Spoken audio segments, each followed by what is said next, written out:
나답과 아비후가 각기 향로를 가져다가 여호와께서 명령하시지 아니하신 다른 불을 담아 여호와 앞에 분향하였더니 불이 여호와 앞에서 나와 그들을 삼킴에 그들이 여호와 앞에서 죽은지라. 모세가 아론에게 이르되 이는 여호와의 말씀이라. 이르시기를 나는 나를 가까이 하는 자 중에서 내 거룩함을 나타내겠고 온 백성 앞에서 내 영광을 나타내리라 하셨느니라. 아론이 잠잠하니 모세가 아론의 삼촌 우시엘의 아들 미사엘과 엘사반을 불러 그들에게 이르되 나와 너희 형제들을 성소 앞에서 진영 밖으로 메고 나가라 하매 그들이 나와 모세가 말한 대로 그들을 옷 입은 채 진영 밖으로 메어내니 모세가 아론과 그의 아들 엘르아살과 이다말에게 이르되 너희는 머리를 풀거나 옷을 찢지 말라. 그리하여 너희가 죽음을 면하고 여호와의 진노가 온 회중에게 미침을 면하게 하라. 오직 너희 형제 이스라엘 온 족속은 여호와께서 치신 불로 말미암아 슬퍼할 것이니라. 여호와의 관유가 너희에게 있은즉 너희는 회막 문에 나가지 말라. 그리하면 죽음을 면하리라. 그들이 모세의 말대로 하니라. 여호와께서 아론에게 말씀하여 이르시되 너와 네 자손들이 회막에 들어갈 때에는 포도주나 독주를 마시지 말라. 그리하여 너희 죽음을 면하라. 이는 너희 대대로 지킬 영영한 규례라. 그리하여야 너희가 거룩하고 속된 것을 분별하며 부정하고 정한 것을 분별하고 같이 봅니다. 또 나 여호와가 모세를 통하여 모든 규례를 이스라엘 자손에게 가르치리라. 아멘. 우리가 어제 본 레위기 9장에서 제사장들과 이스라엘 백성은 첫 번째 공식적인 제사를 드렸습니다. 준비된 모습으로, 그리고 하나님께서 명령하신 대로 제사를 드렸을 때 하나님께서는 임재하시고 여호와의 영광을 나타내셨습니다. 여호와의 불로 제물을 서르시며 제사를 받아주신 겁니다. 이렇게 여호와께서 임재하시고 영광을 나타내시자 백성들은 기쁨의 탄성을 지르고 엎드려 경배했습니다. 준비된 모습으로 하나님의 말씀에 따라 예배를 드리면 하나님이 임재하시고 그 예배를 받아주시고 영광을 나타내 주심을 잘 보여주는 사건이었습니다. 그런데 이 놀라운 예배의 사건을 경험한 지 얼마 지나지 않아 오늘 본문에서 비극적인 사건이 일어납니다. 아론의 두 아들로서 제사장으로 임명된 나답과 아비후가 자기 멋대로 예배를 드리다가 죽은 사건이 벌어진 겁니다. 오늘 본문 1절을 한번 읽어보십시오. 1절 말씀 여러분 읽습니다. 아론의 아들 나답과 아비후가 각기 향로를 가져다가 여호와께서 명령하시지 아니하신 다른 불을 담아 여호와 앞에 분향하였더니 하나님 주신 율법에 따르면 제사장들은 향로에다 불을 담아 가지고 와서 성소 안에 있는 향단에서 향을 피워야 했습니다. 이때 성소의 비품으로 만들어진 정해진 향로를 사용해야 했고 불은 번제단의 불을 사용해야만 했습니다. 그런데 방금 읽은 1절 말씀에 보면 나답과 아비후는 각기 향로를 가져왔다고 합니다. 각기 향로를 가져왔다는 것은 자기의 향로를 가져왔다는 말인데 정해진 향로를 사용하지 않았음을 보여줍니다. 또한 이들은 하나님이 정하신 제단의 불이 아닌 다른 불을 담아 여호와께 분향을 했다고 합니다. 이들은 번제단에 있는 불을 사용하지 않고 자기들 임의로 불을 지펴서 그 불을 향로에 담아 가져와서 분향을 한 겁니다. 한마디로 지금 나답과 아비후는 향단의 향을 피우는데 하나님의 명하신 대로 하지를 않고 있습니다. 자기들 임의로 하고 있는 겁니다. 그 결과가 무엇이냐? 2절에 보니 불이 여호와 앞에서 나와 그들을 삼켜버렸다고 합니다. 하나님께로부터 불이 나와서 그들을 태워 죽여버린 겁니다.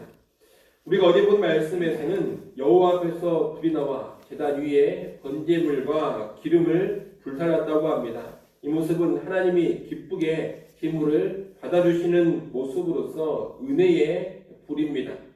하지만 오늘 본문에서 여호와께로부터 나온 불은 심판의 불입니다. 하나님께 드리는 제사를 자기들 멋대로 드릴 때 하나님이 받지 않으실 뿐더러 오히려 이들에게 무서운 징벌을 내리신 겁니다. 우리는 오늘 본문의 말씀에 정말로 주의를 해야 합니다. 사실 향을 피우고 향 냄새를 나게 하는 데에는 어떤 불이든 사용해도 상관이 없어 보입니다. 어찌됐건 향이 타고 향 냄새만 나면 될 것 같습니다. 그런데 하나님은 그렇게 보지를 않으시는 겁니다. 향이 타고 향 냄새만 나면 된다 이것이 아니라 하나님이 정한 향로를 사용해야 되고 하나님이 정한 불만을 사용해서 향을 태우고 향 냄새를 내라는 겁니다. 그렇게 하지 않으면 하나님은 그런 예배를 받지 않으시고 나아가 그렇게 예배 드리는 자들을 벌하신다는 겁니다. 이것이 오늘날 우리에게 무엇을 가르치겠습니까? 효과나 결과가 중요한 것이 아니라는 겁니다. 어찌됐든지 간에 무슨 방법을 쓰든지 간에 향만 피우면 되고 향 냄새만 좋게 나면 된다는 것을 우리 하나님께서는 인정하시지 않는다는 겁니다. 이렇게 예배드리니 사람들이 좋아하더라. 이렇게 예배하니 사람들이 열정적으로 반응하더라. 이런 식으로 예배하니 사람들이 은혜를 받더라. 이렇게 하니 사람들이 더 많이 모이고 교회가 성장하더라. 그런 생각만 가지고 그런 방향으로만 나가면 안 된다는 겁니다. 여러분, 하나님을 섬기는 것은 그런 식으로 하는 것이 아닙니다. 방법과 과정이 철저히 하나님의 뜻에 부합해야 합니다. 물론 하나님 말씀대로 하지 않아도 하나님 말씀대로 하는 것과 동일한 좋은 효과를 볼 수도 있습니다. 때로 더 좋은 효과를 볼지도 모릅니다. 하지만 하나님께서 그것을 기뻐하지 않으시고 하나님께서 그 모습에 대해 심판하신다는 것을 우리는 분명히 알아야 합니다. 그렇기 때문에 우리는 효과만 좋으면 된다. 실질적인 결과만 좋으면 괜찮다. 이런 실용주의나 효과주의에 빠져서는 결코 안 됩니다. 여러분, 예배는 내가 원하는 나의 향로를 준비해서 내가 취할 수 있는 아무런 불이나 가져다가 드리는 것이 아닙니다. 하나님이 정하신 향로만을 사용해야 되고 하나님이 정해주신 불만을 사용해야 합니다. 그래서 우리는 하나님께 나아가 예배 드릴 때 늘 신중해야 되고 늘 조심스러워야 하는 겁니다. 거룩하신 하나님 앞에 서는 예배는 결코 내 멋대로 가볍게 드릴 것이 아닙니다. 3절 말씀에 보면 하나님께서는 나는 나를 가까이 하는 자 중에서 내 거룩함을 나타내겠고 온 백성 앞에서 내 영광을 나타내리라 그렇게 말씀하십니다. 하나님을 가까이에서 숨기는 자들에게 그리고 그의 백성에게 거룩과 영광을 나타내신다는 이 말은 양면성이 있는 말입니다. 이 하나님 앞에 합당하게 서면 복되고 은혜로운 방식으로 그분의 거룩함과 영광이 드러날 것입니다. 하지만 하나님을 무시하고 함부로 대하면서 내 멋대로 서게 되면 하나님은 징벌과 심판으로 자신의 거룩함과 영광을 드러내실 겁니다. 거룩하시고 영광스러운 하나님을 함부로 대하면 어떻게 되는지를 똑똑히 보여주심으로써 하나님 자신의 거룩과 영광을 드러내는 겁니다.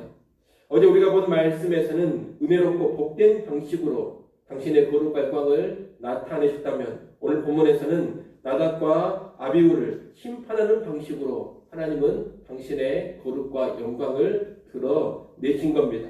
여러분, 예배의 자리는 여호와께로부터 아주 큰 은혜의 불이 임할 수도 있지만 반대로 여호와께로부터 심판의 불이 임할 수도 있는 자리라는 것을 우리는 명심해야 할 것입니다.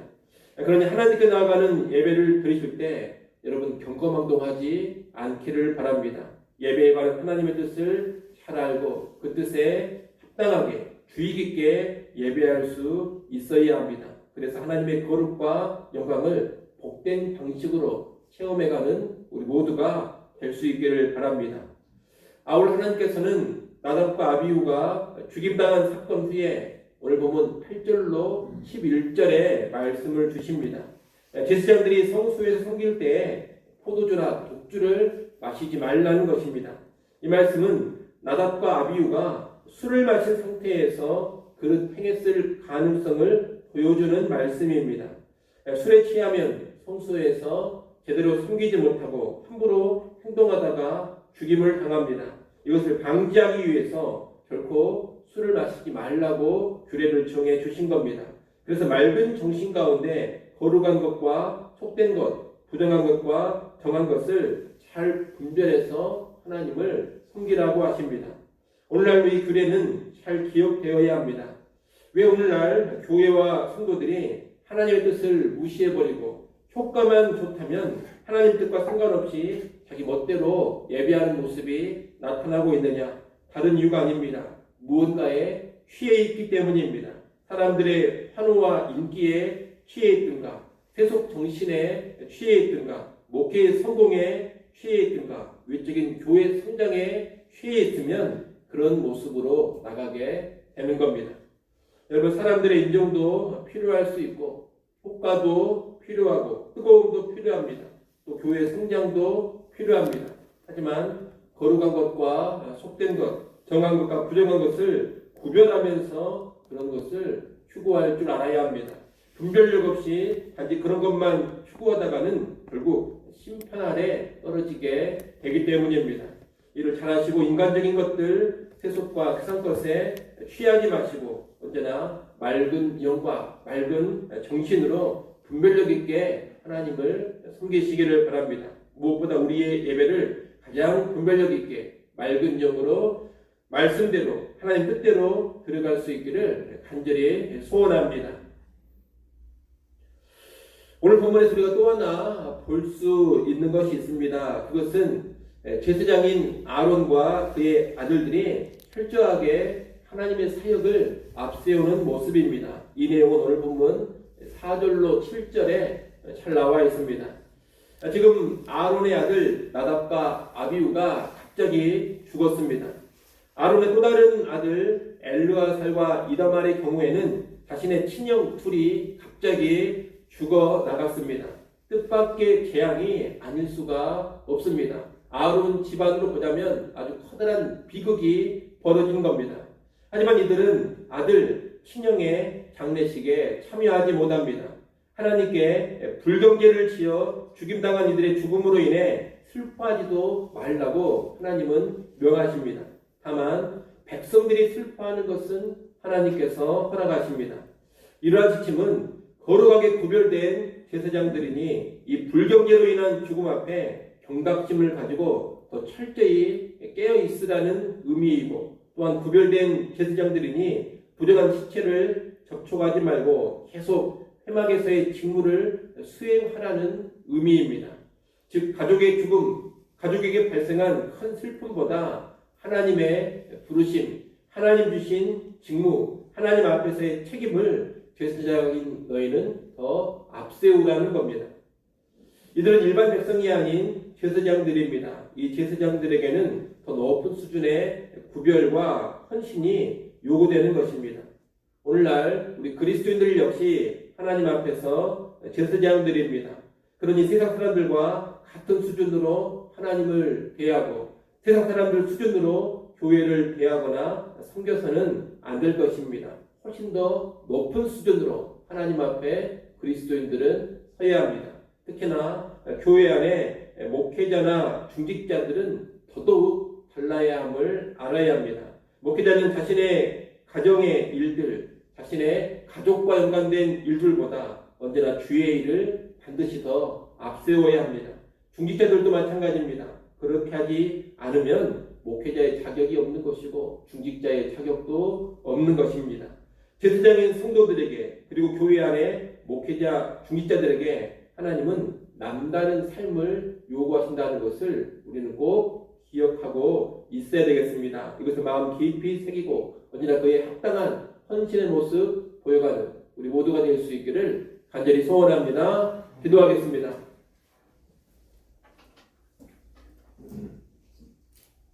하나님 아버지, 나답과 아비후의 이 죽음의 사건을 통해 우리에게 주시는 하나님의 뜻을 마음 깊이 새기고 순종케 하여 주시옵소서. 하나님을 예배하는 일, 하나님을 섬기는 일은 철저히 하나님의 뜻, 하나님의 말씀대로만 이루어져야 함을 잘 알게 하셔서 아버지 하나님 효과만을 생각하면서 우리 멋대로 하나님을 예배하고 섬기는 그런 어리석음을 범치 않게 하여 주시옵소서. 언제나 하나님 말씀 앞세우고 예배하게 하시고 하나님 뜻대로만 하나님을 섬겨가게 하여 주시옵소서. 또한 허탄한 것, 세상 것에 취하지 않기를 간절히 바라보랍니다. 헛된 것에 취해 있을 때 하나님을 멋대로 예배함을 알게 하여 주시어서 언제나 맑은 영으로, 맑은 정신으로 말씀 가운데서만 살아가게 하여 주옵소서. 아버지 하나님 또한 온전한 헌신이 우리에게 나타날 수 있기를 간절히 바라고 원합니다. 가정과 가족의 일들보다 때로 하나님의 일을 더 앞세워야 할 때가 있다는 것을 알게 하여 주시어서 온전한 헌신의 모습으로 하나님 앞에서는 제사장된 우리 제사장된 목회자와 중직자들 되게 하여 주옵소서. 아버지 하나님 또 이 시간 우리를 기도하는 자리로 다시 불러주셔서 감사합니다. 하나님 앞에 겸손히 엎드립니다. 하늘의 은혜를 구합니다. 주 여기를 긍휼히 여겨주시고 하늘의 능력과 하늘의 평안으로 충만하게 채워 주시옵소서. 오늘 하루도 주의 은혜를 의지하여 살아가게 하시고 주의 도우심 안에서 승리하는 한 날 되게 하여 주옵소서. 예수님의 이름으로 기도드리옵나이다. 아멘.